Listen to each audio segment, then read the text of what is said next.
Bitcoin itself is a hyped up fraud. It's a pet rock. You're back to that? Yeah, Really? Of course, yeah. Hucksters, fraudsters, scam artists, Ponzi schemes. There's no intrinsic value to this asset. Crypto bros make money out of thin air. They'll accuse the U.S. government of making money out of thin air. Maybe we do, but we're the U.S. government. Should you sell crypto before the Federal Reserve cuts interest rates and pivots in September? I'm Joshua Jake, and today we're going beyond the headlines. Well, today, Federal Reserve Chairman Jay Powell is giving new hope of an interest rate cut coming soon. In fact, speaking at the Fed's annual symposium in Jackson Hole, Wyoming, the chairman said the time has come for policy to adjust. The direction of travel is clear. Wall Street now fully expecting a rate cut at the Fed's next policy meeting in September, with good chances they will bring rates down significantly before the end of the year if the current economic climate continues. So will the Federal Reserve interest rate cut save Bitcoin's price and send us into a parabolic bull rally? The best we can do is simply compare what has happened throughout history and what is more than likely going to happen if it were to repeat that history. Looking at Brett_ETH here, we can see that in 2007, Fed rates were 5.25% at the timing of the first interest rate cut. So what this looks like in 2007, 2008, Federal Reserve had the interest rates at 5.25%, comparable to today, where we're sitting at 5.25 to 5.5%. As we approached that first interest rate cut, not only did we peak, we came back down, saw a massive retracement, kind of like we saw recently. We came back in and set a new all-time high right after that first interest rate cut. If history were to repeat itself, what this could be setting us up for is an overall major correction in risk on assets, specifically the S&P 500, the NASDAQ, and what would be following the NASDAQ, Bitcoin and crypto. That second rate cut, which came more than likely towards November or later that year, we started to see a pretty big sell-off in the S&P 500 index, falling by a lot of percentage into the Great Depression of 2008, 2009. Those rate cuts coincided with an economic recession. Will we see that again today? Well, let's look at further information to see the similarities. So 2024, Fed rate cuts are up to 5.5%. Rate cuts should begin in September on September 18th, and the current probabilities show 9 potential rate cuts. We are looking to get 2 more rate cuts more than likely than the projected in 2008, taking the rate down to 3.25 to 3.5%. These are the current probabilities using, of course, the CME Group Fed Watch tool. So will this time be different? Or as Brett points out here on Twitter, make sure you guys give him a follow and we'll tag him in the description below. Or are we going to follow a very similar pattern where we get a run up to Bitcoin? You know, that could be a $70,000, $75,000 Bitcoin before a major sell-off. Or can the Feds do what they have promised and actually execute a soft landing? Well, one of the first charts I want to look at is going to be September historically for Bitcoin. September is historically the worst month out of any month, with an average return of negative 4.78% on Bitcoin's price action. And we are only 3 days away from that. So we're already looking, if we're looking at the data points are screaming that we more than likely are going to see some sort of correction here in the near term leading up to this event. Now, what I would like to point out, the RSI comparable, this is the NASDAQ up top, Bitcoin, NASDAQ RSI, Bitcoin RSI. The RSI on we're on the daily here for the NASDAQ, is testing a major point, but has plenty of room to fall. Same thing with Bitcoin. As you can see, Bitcoin has huge correlation to the NASDAQ overall, especially when we zoom out to the weekly and you look at Bitcoin's price chart historically. This is because the tech sector has a risk on attribute to it. So if the NASDAQ is going to be doing poorly, a immature industry like crypto, which has a lot of risk on assets, especially in the altcoin sector of the market, it is going to follow more than likely in parallel to the NASDAQ itself. So what should we expect again in less than 30 days when the Feds decide to pivot. Well, for Bitcoin, if we were to put this negative 4.78% here, and what I would like to do, go back to 2020, right? This was when we had COVID-19. We were in the middle of the crisis. It had a negative 8%, negative 7.5% drawback there. And we can't obviously compare it back to 2008 because Bitcoin was birthed back then. That's why it was invented by Satoshi Nakamoto. So let's go with the worst case, right? Worst case scenario, we get a COVID-like crash. And again, that would be extremely difficult to do.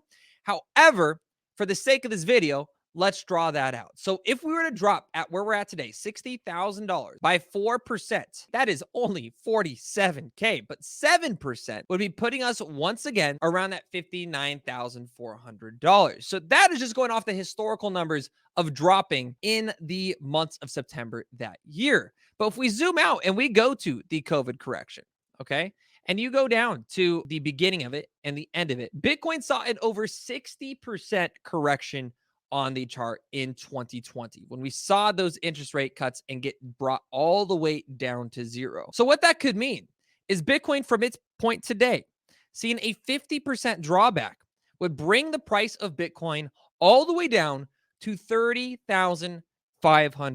Now, I don't want this to be a fear-mongering video because the likelihood of us getting a $30,000 pullback now with the Bitcoin spot ETF is going to be highly improbable. But what I do want to point out is the pattern and trend that Bitcoin is currently sitting in, which right now is some people look at as a major cup and handle. Some people look at as a kind of giant microphone style chart pattern where we could see something play out as the following. So best case scenario, right? Just like we saw throughout history, you get a run up into the rate cut. You get a run up into the rate cut before that first initial pullback. And again, look at this first September 18th rate cut. We ran up all the way to it, hovered around it for a couple of weeks, 3 weeks in total before ultimately crashing. Best case scenario in my books would be that we get a run up in Bitcoin's price action. Maybe we get a breakout towards $74,000, grabbing all that liquidity. But afterwards, it is very likely, and we're talking 70% chance, that that is where we're going to get the next pullback.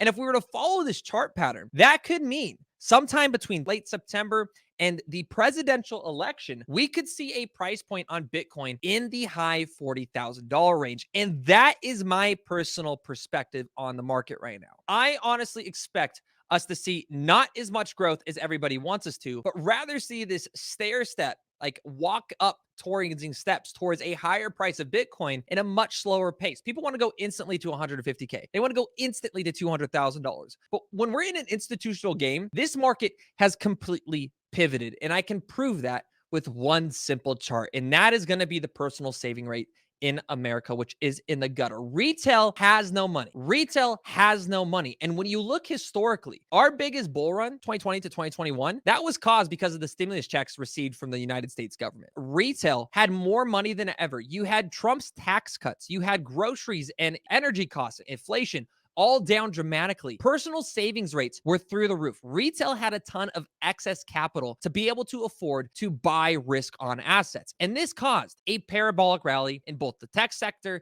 the S&P 500, and of course, crypto. But why is it that the NASDAQ, the stock market, has continuously hit all-time highs throughout this administration with the S&P 500, but Bitcoin has not? And the answer is very simple. It's because the NASDAQ and the S&P 500 are being propped up by very few corporations and institutional inflows. It is not caused by retail attraction right now. Will prices go back to pre-COVID levels? The answer is no. Historically, you can go all the way back 100 years and look at the price of cars, the price of homes, the price of groceries. We don't spend 5 cents or a nickel on a gallon of milk anymore, right? We are not going to go back down to pre-COVID levels. But what we can do is bring down the inflation growth, increase those wages, make wages actually compete at a competitive pace against inflation by bringing down the consumer costs so we can save more, which will in return allow retailers to be able to afford to invest again. To sum up here, Bitcoin is not looking extremely healthy, guys. It's not. And I'm not here. I'm not, you guys know this about me. It makes a lot of people mad. Like, Josh, you're not bullish enough. I am bullish long-term. I am incredibly bullish long-term. I believe Bitcoin will see multi-six figures one day because of marginal cost of production and all of the energy reasons I talk about with you guys in the energy and the negative energy sector. But to sit here and tell you guys that retail has money, when I run a multimedia company and I know that venture capitalists are not spending money through marketing budgets as they were once in 2021 because retail has no money, I can confirm that there isn't going to be a retail volume. So your best case scenario for Bitcoin in the short term is we get a run up. We go to 68,000. We go to 70,000. Your altcoins see 100, 200, 300, 400% gains. And you get that last drip of retail liquidity and you can hope to take profits. Or we get the worst case scenario, which is we don't get the breakout in September. Something breaks like it does historically on the stock market. And we actually see a downwards price action to the mid to high $40,000 range. That is not going to just hurt altcoins. It's going to decimate by 60, 70, or 80%. And I don't believe it will be forever whatsoever. But as history shows, you are looking at multiple weeks, and this is the time to accumulate. So your focus right now shouldn't be on what you should be buying. It is what you should be accumulating. In my opinion, that is a fundamental layer of tokens for my portfolio. I'm allocated primarily to Bitcoin and Ethereum. I have Chainlink. I have Ondo. I have Matic. I am starting to get a lot more into Solana. This could be some of your AI plays like Render or Near that you weren't able to grab. But the focus is building a fundamental portfolio that you fundamentally believe will come back when the bull run does come. And the bull run is here. It is happening. It is going to come. It might be delayed by 3, 6, 8 months, but it is coming. It's right around the corner. And the people that capitulate out over the next few months, those are the people that are going to come back in 2 years and again, regret every decision they made in this previous bull run. We had a good run, guys. March was crazy with AI tokens. We had another mini run in with meme coins throughout the summer, and meme coins made so much money. Billions and billions of dollars went into that.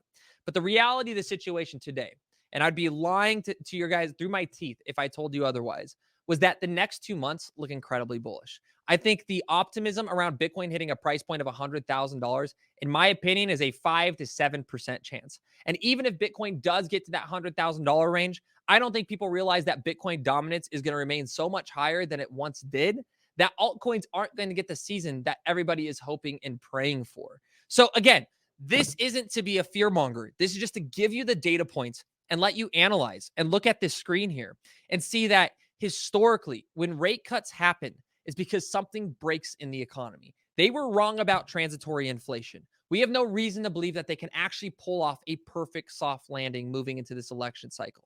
If you have a Trump administration, and I'm sorry, guys, it comes down to politics. We're going to have way better energy production. We're going to have way better tax laws. We're going to have way better crypto adoption. But if a Harris administration wins in this election cycle in November, you're going to have worse energy loss. You're going to have the cost of groceries going through the roof because they want to just spend a ton of money, more on pharmaceuticals industry, more on creating homes. That's all going to come out and affect the dollar in a way that isn't going to be beneficial in the near term and could prolong this bull run in these cycles. So stay tuned, get excited. If you want to make money in these markets right now, the best way is by trading. We've been dominating. Last night, actually, we made a $3,000 trade in the DC and CoinW traders group. This is completely free to join. You can go find it on my Twitter. I put all my calls in here. You can see that we were just making bank off all of our positions. It's a tiny little thing there. There you go. $2,661 in a single trade.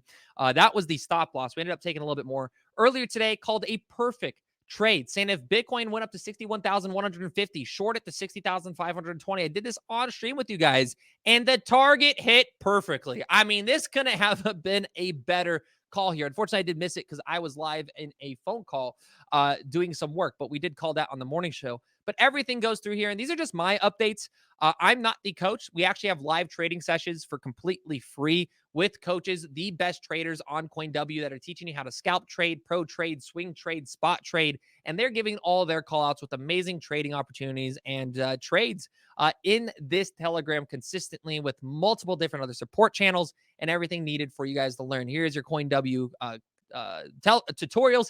Seriously, everything's in here, guys. You should be joining this Telegram. If you're not in it, you're missing out. You can simply go check that out by just going to It's Joshua Jake on Twitter. I can do that by hopefully just clicking my profile and showing you guys, but click on the link.me right here, go down to the exclusive Telegram, and make sure you guys join that today, guys. Now is the time to accumulate. It's not something to be scared of. It's simply something to be aware of at this point in this market, guys, that interest rates, while everybody is praising that they're going to pump the markets, maybe they do. Maybe I'm completely wrong. But the data shows that you are part of a minority that is voting, or not voting, but that is pivoting and betting on what the data doesn't tell us, which the data doesn't tell us that we're going to see upside action here. There is over an 80% chance we do get a pullback moving up towards elections. So that's what I got you guys for today, guys. Let me know in the comments what altcoins you're accumulating and creating to be a part of that fundamental portfolio. I do believe that breakout can hopefully be in Q1 of next year. It could actually come in November after the election cycle. Maybe markets will price in a much more bullish anticipation for consumers in the markets here in just a few months. But these next 67 days, these next 68 days are going to be an incredibly bumpy road. And history shows, guys, that we need to protect ourselves right now. And if you want to make money, take advantage of the swing trading. Take advantage of the liquidations on the market. That is where you're going to make money right now, accumulating your favorite positions to take advantage of this upcoming bull run, guys. Thank you for watching. We'll see you in the next video.